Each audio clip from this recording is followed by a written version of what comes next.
हर हर महादेव दोस्तों। तो आज के वीडियो में हम लोग डिस्कस करने वाले हैं कि E20 पेट्रोल क्या है और ये हमारी कार्स और बाइक्स में कैसे इंपैक्ट करने वाला है।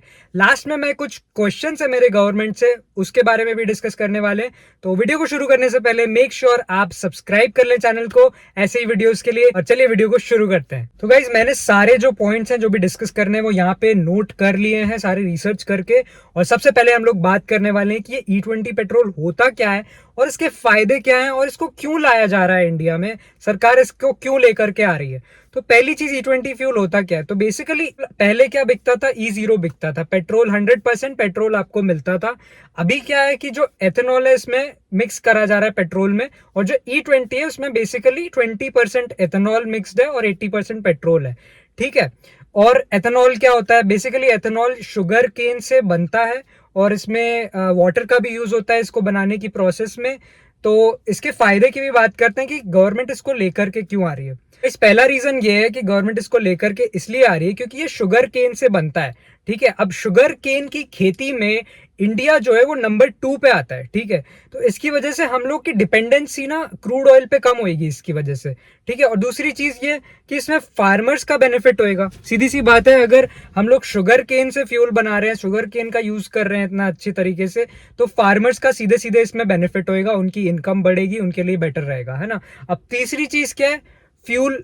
फ्यूल का जो इंपोर्ट करते हैं हम लोग बहुत ज्यादा जो करते हैं इंडिया में, वो रिडक्शन होएगा, तो हमारी दूसरे नेशंस पे जो डिपेंडेंसी है ना वो कम होने वाली है इससे। ठीक है। अब चौथी चीज के बारे में बात करता हूं मैं। 105 106 रुपए पर लीटर का जो पेट्रोल का प्राइस है वो घट करके ये 30-40 रुपए पर लीटर तक आ सकता है जब एथेनॉल 100% या E100 या E80 तक हम लोग जब पहुंच जाएंगे, ऐसा नितिन गडकरी साहब ने कहा था। ठीक है। तो ये भी हमें इसका फायदा मिलेगा। अब पांचवा फायदा क्या है कि लो एमिशंस। ये सबसे ज्यादा इंपॉर्टेंट और सबसे मेजर रीजन यही है इसका कि एमिशंस लोअर होंगे, एनवायरमेंट में पोल्यूशन कम करेंगे। ठीक है। अब ये 5 बेनिफिट्स हो गए। अब ये बेनिफिट्स तो ठीक है, गवर्नमेंट का जो इंटेंशन है वो बहुत अच्छा है इस चीज को लेकर के, एंड आई अप्रिशिएट इट। लेकिन गाइज अब हम ये समझते हैं कि भाई E20 एथेनॉल मतलब E20 कंप्लायंट गाड़ी आपकी है भी या नहीं।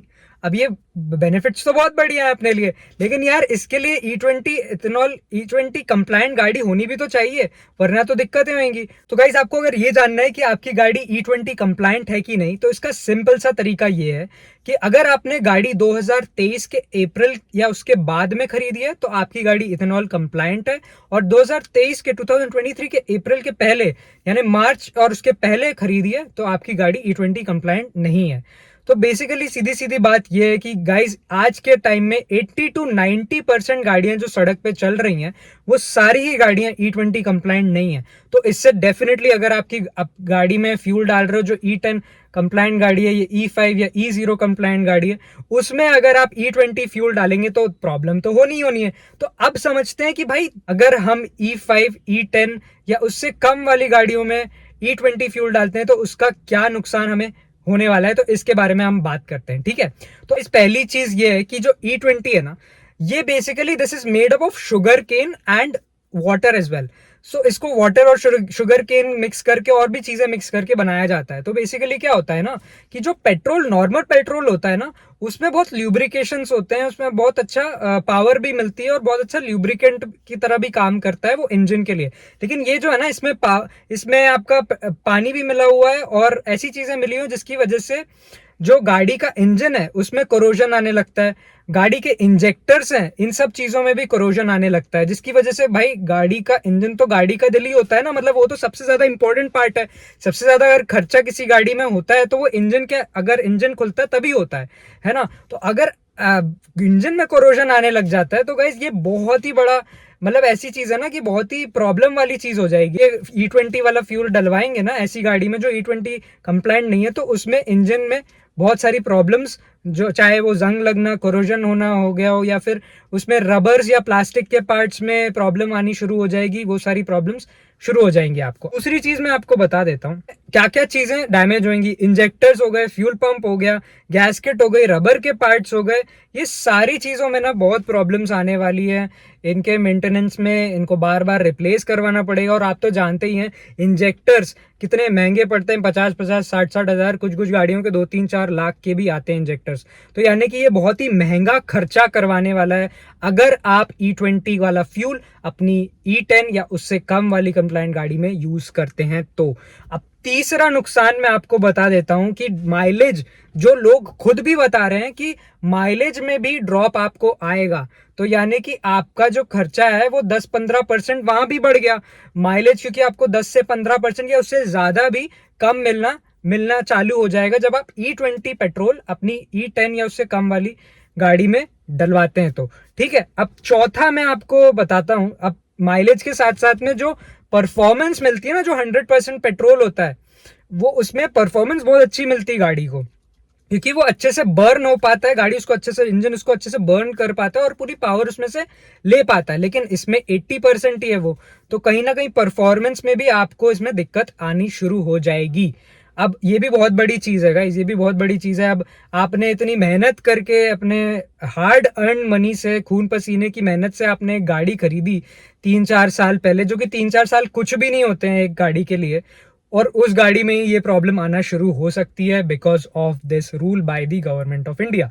ठीक है, अब मैं आपको बताता हूं पांचवी प्रॉब्लम। ठीक है, एक्चुअली प्रॉब्लम नहीं है। नितिन गडकरी जी ने बोला था कि हम जब E100 E80 तक आएंगे या एथेनॉल ब्लेंड करके पेट्रोल देंगे तो उसका प्राइस भी रिड्यूस होगा। लेकिन यार बेसिकली आप जो पेट्रोल पहले आप 100% पेट्रोल देते थे उसका प्राइस भी आप 105-106 रुपए पर लीटर चार्ज करते थे, और आज जब आपने उसमें 20% एथेनॉल मिला दिया है तो उसके बावजूद भी आपने प्राइस उसका घटाया नहीं है। तो यानी सीधी सीधी सी बात है, जो इसका प्राइस 20% से बढ़ा दिया गया है। यानी कि जो आप 105 रुपए पर लीटर आपको लग रहा है ना कि प्राइस है पेट्रोल का, वो एक्चुअली में 105 रुपए पर लीटर नहीं है। वो उसका जो प्राइस है ना वो बढ़ करके 120 के आसपास हो चुका है ऑलरेडी, बस वो हमें दिख नहीं रहा है। ठीक है, वो जो मात्रा है ना, बेसिकली मिलावट हो गई पेट्रोल में, लेकिन उसका प्राइस जो है वो बढ़ चुका है। कुल मिलाकर के देखा जाए तो 115-120 रुपए पर लीटर हो चुका है। तो ये चीज कम होनी चाहिए थी, ये चीज नहीं हुई। इसका प्राइस घट करके 85-90 तक हो जाना चाहिए था, जो कम से कम 85-90 रुपीज पर लीटर तक हो जाना चाहिए था पेट्रोल का प्राइस, क्योंकि हम उसमें एथेनॉल ब्लेंड कर रहे हैं, लेकिन वो चीज नहीं हुई। ठीक है, अब छठवीं और सबसे, मतलब ये भी बहुत इंपॉर्टेंट चीज है कि लोगों की गाड़ियों की ना वारंटी वॉइड हो रही है गाइज। मतलब अगर आप फ्यूल डलवा रहे हो E10 वाली गाड़ी में, अगर आप E20 वाला फ्यूल डलवा रहे हो, E20 पेट्रोल डलवा रहे हो, तो मैन्युफैक्चरर ने सीधे बोल दिया है कि अगर आप ऐसा कुछ करते हो तो आपकी गाड़ी की वारंटी वॉइड हो जाएगी, क्योंकि उसने उस तरह से बनाई नहीं है, इंजन को बनाया ही नहीं है गाड़ी को। तो वो कैसे भाई, कैसे वो वारंटी को रखेंगे। ठीक है, छठवीं चीज ये हो गई, पांचवी या छठवीं मुझे नहीं याद है। ठीक है, इसके अलावा सातवीं चीज, ठीक है, अब इंश्योरेंस वाले भी हाथ खड़े कर चुके हैं कि भाई अगर ऐसी किसी दिक्कत की वजह से आपकी गाड़ी में कुछ भी प्रॉब्लम आता है या जो भी है, तो भाई इंश्योरेंस भी उसकी कोई गारंटी नहीं ले रहा है, इंश्योरेंस भी आपको नहीं मिलेगा। तो ये भी एक बहुत बड़ा लॉस हम आम जनता को फेस करना पड़ने वाला है आगे के टाइम में, अगर इसका कुछ सोल्यूशन नहीं निकलता है तो। ठीक है, एको ने रिसेंटली एक ट्विटर पे ट्वीट भी किया है इसको लेकर के कि इंश्योरेंस नहीं प्रोवाइड करेंगे अगर आप E20 वाला पेट्रोल डालते हैं E10 वाली गाड़ी में तो। ठीक है, तो ये भी एक बहुत बड़ा हमारे लिए ना प्रॉब्लम बन के आ रहा है। अब इसके अलावा अगर मैं बात करूँ ना आठवीं चीज को लेकर के, तो गाइज ये सारी प्रॉब्लम्स की वजह से क्या होगा ना कि आपका जो मेंटेनेंस कॉस्ट है गाड़ी का वो बहुत ज्यादा बढ़ने वाला है। मतलब आप अगर 5 से 10 हज़ार रुपए खर्चते थे साल भर में अपने मेंटेनेंस में गाड़ी के, तो वो बढ़ करके कम से कम 25 से 30 हज़ार रुपए तक के हो सकता है, क्योंकि बहुत सारे कंपोनेंट्स जो इंजन के होते हैं, जो मेन जिसकी जो एक्सपेंसिव कंपोनेंट्स होते हैं, उसमें प्रॉब्लम आना शुरू हो जाएगी, जैसा कि मैंने वीडियो में बताया है आपको, है ना। तो इस सब की वजह से ये सारी प्रॉब्लम्स उभर के आ रही हैं, जिनका सॉल्यूशन मैं गवर्नमेंट से रिक्वेस्ट करता हूं कि प्लीज प्लीज इसको लेकर के सॉल्यूशंस लेकर आए प्लीज। क्योंकि एक आम इंसान, एक मिडिल क्लास इंसान, एक लोअर मिडिल क्लास इंसान भी मतलब अपनी हार्ड अर्न मनी से गाड़ी परचेज करता है, कम से कम 15 साल सोचता है उसको रखेगा, उसको चलाएगा। लेकिन अगर इस तरह के रूल्स आ जाएंगे तो वो उसकी 2-3 साल 3 साल पुरानी गाड़ी भी खराब होने लग जाएगी, जिसकी वजह से उसको बहुत मोटा लॉस होने वाला है। ठीक है, अब मैं बात करता हूँ गाइस, जो क्वेश्चंस है मेरे गवर्नमेंट से ना, वो सारी चीज़ें मैं पूछने वाला हूँ। ये बहुत इंपॉर्टेंट है और ये मैं चाहता हूँ कि गवर्नमेंट तक पहुँचे और इसके लिए कुछ ना कुछ वो सोल्यूशन निकाल के दे, हम जैसे मिडिल क्लास या फिर अपर मिडिल क्लास या फिर हम आम नागरिकों के लिए। ठीक है, अब इसके ना मैं पहली चीज आपको मैं पूछता हूँ कि यहाँ पर क्लियर एक रोड मैप क्यों नहीं दिया गया है इथेनॉल को निकालने के लिए, मतलब इथेनॉल E20 E27 E35, इसके लिए क्लियर रोड मैप क्यों नहीं है? आपने पहले बोला था 2030 में आप करेंगे इथेनॉल, E20 का टारगेट आपका 2030 तक का था E20 का, लेकिन आपने 2025 में ही अचीव कर लिया है। तो ऐसे में क्या होगा, हमारी जो गाड़ियां हैं उनकी तो उनमें खराबियां आनी शुरू हो जाएंगी। ठीक है, तो आप क्लियर एक है ना रोड मैप निकालिए यार, ताकि आम आदमी को भी पता रहे कि भाई दिक्कत कहाँ पर आ रही है। ठीक है, इसके अलावा दूसरी चीज, हमें फोर्स क्यों किया जा रहा है कि E20 ही आपको डलवाना है? यार हमारी गाड़ी E10 है, हमारी गाड़ी E10 कंप्लाइंट भी नहीं, E0 है। तो यार ऑप्शन वहां पे देना चाहिए ना कि E5 का पेट्रोल, E0 का पेट्रोल, E10 का पेट्रोल, फिर E20 का पेट्रोल, फिर E27 का पेट्रोल। भाई ये ऑप्शंस आपको देने चाहिए ना। दूसरी कंट्रीज हैं जैसे कि ब्राजील है और भी साउथ अफ्रीकन कंट्रीज हैं, या फिर जो US है, वहां पर भी आपको फ्यूल स्टेशंस पे, फ्यूल पंप्स पे आपको फ्यूल स्टेशन पे मिलता है E5 E10, ये सब मिल जाता है। क्यों? क्योंकि भाई उनको पता है कि 15-20 साल पुरानी गाड़ियां भी यहाँ पर आ रही हैं पेट्रोल डलवाने। लेकिन अगर आप ऐसा कर देंगे तो आपके तो हमारा तो नुकसान ही हो जाएगा ना। जो आम जनता ने 3-4 साल पहले भी गाड़ी खरीदी है, भाई उसको E20 क्यों डलवाना पड़ रहा है? ये नहीं होना चाहिए ना। तो आपको ये चीज देनी चाहिए, और ये क्यों नहीं देगा, ये है क्वेश्चन। और कब तक देंगे यार इसको? तीसरी चीज, E20 अगर सेफ है, अगर आप कहते हैं सर कि E20 सेफ है, इससे कोई हार्म नहीं पहुंचेगा, आज तक किसी भी गाड़ी में E20 फ्यूल डलवाने से कोई प्रॉब्लम नहीं हुई है, तो सर आप मैन्युफैक्चरर्स को कहिए ना कि हाँ आप वारंटी मत वॉइड करो इन सब की। आप बोलिए ना, जिन लोगों ने एक्सटेंडेड वारंटी भी ली हुई है अपनी गाड़ी पे, 5-5 6-6 7-7 साल तक की एक्स्ट्रा पेमेंट करके, उनके लिए बोलिए ना कि भाई मैन्युफैक्चरर्स आप ऐसा नहीं कर सकते कि आप वारंटी वॉइड कर दें। तीसरा तीसरा सवाल कि अगर E20 सेफ है, चौथा सवाल, तो E20 अगर सेफ है तो यार आप इंश्योरेंस कंपनीज को क्यों नहीं आप एक नोटिस जारी करते हैं कि नहीं, आप कस्टमर से नहीं कह सकते कि आपका इंश्योरेंस वॉइड होगा। आपका इंश्योरेंस तो इंटैक्ट रहना चाहिए ना, अगर सेफ है तो ये चीज आपको क्लियरली बोलनी चाहिए सर, है ना। अब पांचवी चीज, E20 लेकर आ गए आप। ठीक है, आपने बोला था कि E80 100 जब आ जाएगा तो 15-20-25 रुपए लीटर पेट्रोल आपको मिलना शुरू हो जाएगा, जो कि एक बहुत ही बढ़िया चीज़ है, सारे लोगों के लिए बहुत अच्छी चीज़ है।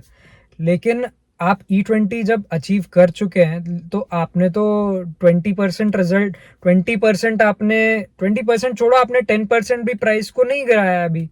जो पेट्रोल का प्राइस है वो कम से कम 10% तो आप कम कर सकते थे ना इसकी वजह से। तो प्लीज़ आप ये भी करिए, ये भी करके दीजिए।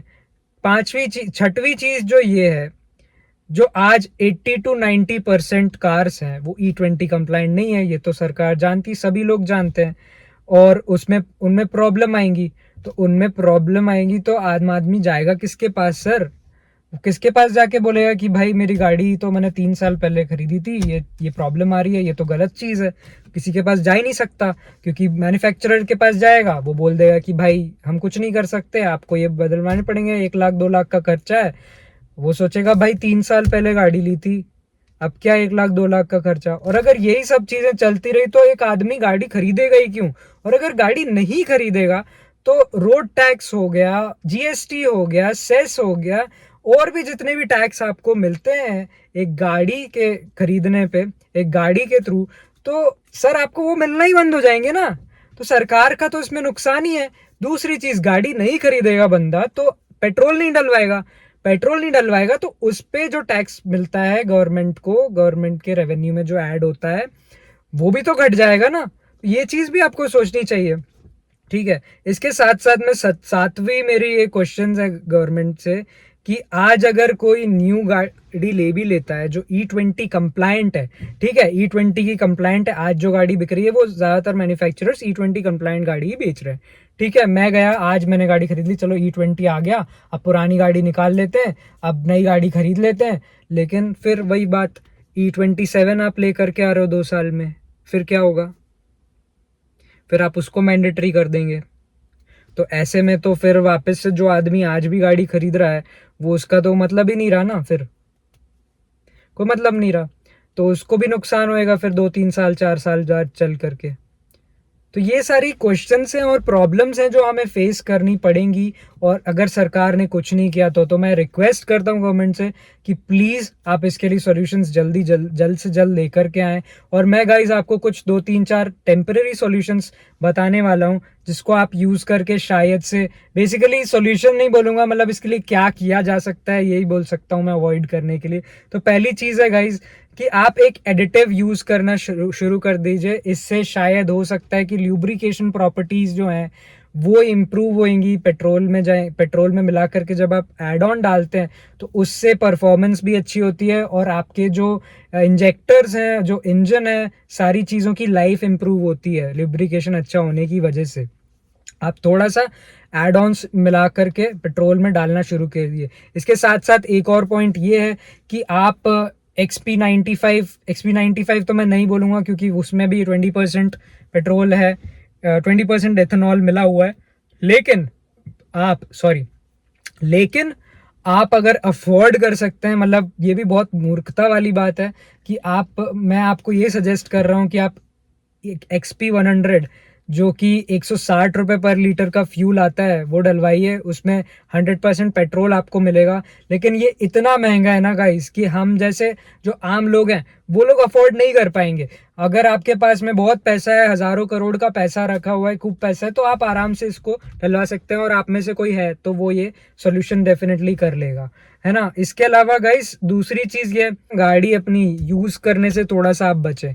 डीजल गाड़ियों का नहीं कह रहा हूँ, पेट्रोल गाड़ियों का कह रहा हूँ कि अगर आप कोई भी गाड़ी आप चला रहे हैं जो E20 कंप्लाइंट नहीं है तो उसको कम से कम यूज़ करें। आप ओला या उबर या फिर ये ऐसी कैब्स वगैरह या पब्लिक ट्रांसपोर्ट का यूज़ करना शुरू करें जब तक के इस पे गवर्नमेंट का क्लियर नोटिस नहीं आ जाता, क्लियर इसमें क्लैरिटी नहीं मिल जाती तब तक के।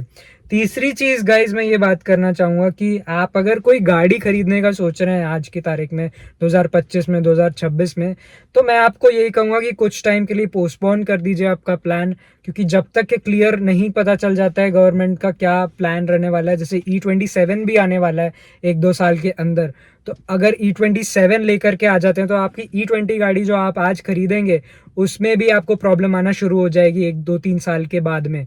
तो बेटर है कि थोड़ा सा वेट कर लीजिए, थोड़ा पोस्टपोन कर लीजिए अपने कार बाइंग का डिसीजन, ठीक है।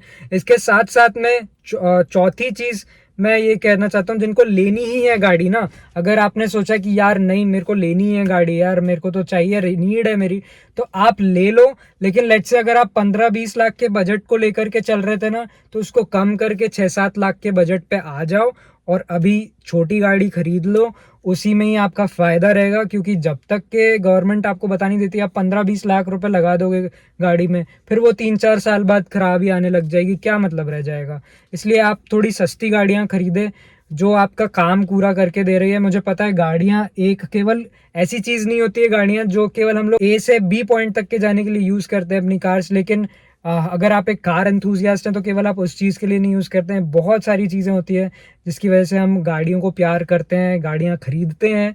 तो लेकिन फिर भी मैं कहना चाहूँगा गाइस कि अभी के लिए हमें यही करना पड़ेगा कि जो हमारी नीड है, जो गाड़ी हमारी नीड फुलफिल कर रही है मिनिमम से मिनिमम अमाउंट में 7-8 लाख रुपए में भी, तो वो गाड़ी पे आप स्विच करिए, वो गाड़ी आप खरीदिए रादर देन 15-20 लाख की गाड़ी खरीदने से अच्छा रहेगा। क्योंकि आगे चल के आपको दिक्कत नहीं आएगी, कम दिक्कत आएगी, आपके पैसे कम बर्बाद होंगे अगर आप ऐसा कुछ करते हैं तो। एक और सॉल्यूशन इसका टेम्पररी ये है कि ईवी भी आप खरीद सकते हो, ठीक है, ईवी की तरफ आप स्विच कर सकते हो। डीजल इसलिए मैं नहीं कहूँगा क्योंकि डीजल को लेकर के भी गवर्नमेंट बहुत ज़्यादा स्ट्रिक्ट होने वाली है, होती हुई दिख ही रही है ऑलरेडी।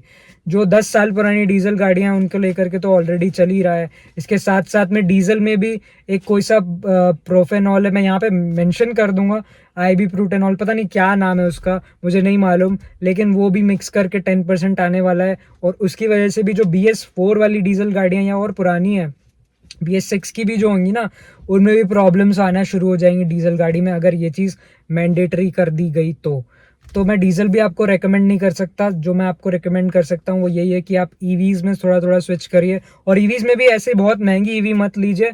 10 से 12 लाख में आपको जो अच्छी गाड़ियां मिलती हैं, जैसे कि टियागो ईवी हो गई, पंच ईवी हो गई, या फिर नेक्सॉन की अगर ईवी आपको मिल रही है तो वो उसमें आप देख सकते हैं। वो भी तभी MG की जो आती है अपनी विंडसर, वो भी आप कंसिडर कर सकते हैं।